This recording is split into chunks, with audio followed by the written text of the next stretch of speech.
this video, we are looking at the very last topic in our biology syllabus breakdown. We are down at the end of Module 7 and we're looking at the topic variation and evolution. In this video, we want to look at the first two objectives. So at the end of the video, we want to be able to define a species, what is a species, and we want to be able to describe how new species are formed. Now, when we're defining a species, we want to backtrack a bit and we want to think back to when we were doing our taxonomy video and we said keep ponds clean or frogs get sick, and we said it represents the taxonomic groupings, kingdom, phyla, class, order, family, genus, species. So species is our final grouping, it's our most specific grouping, and we said it's a group of organisms with shared traits, so it would be physical traits, behavioral traits, preferences for habitats, eating traits, and they have the ability to reproduce together and produce fertile offspring. Now, the last part, the fertile offspring part, is very, very important. Here's why. We have incidences where we have donkeys and horses producing offspring together. That's how we get the mule.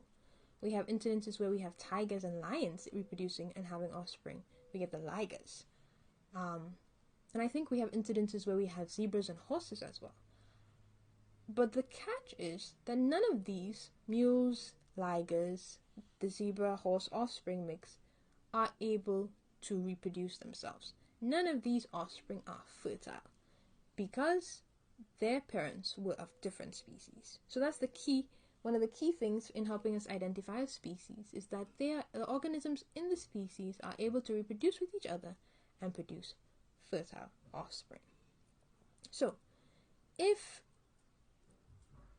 two organisms from different species coming together to have children do not produce fertile offspring, that means that's not a way we can end up with a new species, because that species can't continue.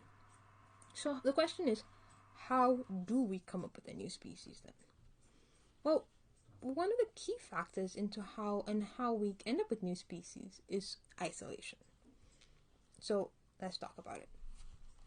So what usually happens is that we have a population of a species living together. And for one reason or another, we may have some part or some of the members of this population migrating. So we now have either mountains separating them, we could have rivers separating them, we could have deserts, or so many other geographical factors between the members that were once one population. And what happens is that over time, the populations change. So it might be because they now have to adapt to new diets, they may now have changes to the thickness of their fur, because they adapt into colder conditions or warmer conditions. They may, in some cases with birds, you may see the shape of their beaks changing in order to adapt to eat the type of food that's available to them. But as a result, all of these changes prevent them from seeing the members of their original population as mates.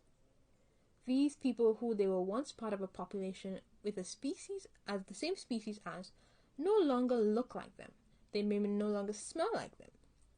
And so they are no longer interested in reproducing with these original members. Or it may just be a fact where they no longer have access to reproduce with them. And as a result, we now have a new species because we have a new group of organisms with their own unique physical and behavioral traits who are reproducing with each other to produce fertile offspring. So, we've been talking about variation and evolution, and we were looking at two objectives. We wanted to, at the end of this, be able to define a species, and we said it's a group of organisms with shared characteristics that are able to reproduce with each other and produce fertile offspring. And we want to describe how a new species was formed, and we're saying it usually happens when populations become separated, and this process of the forming of a new species is called speciation, and we're saying sometimes members of a population will become separated, and in the process of adapting to new environments and new foods and just general the circumstances that they are in, they change characteristics, they develop new habits, and they're no longer either interested or able to continue reproducing with the members of their original population, and so a new species is developed. That brings us to the end of this video. Thank you for watching this video. Please check the description box below for additional resources on this topic. If you found this video helpful, please like the video and share it with your friends. And it might be a good idea to hit the subscribe button and the bell so that you're notified every time we release new content.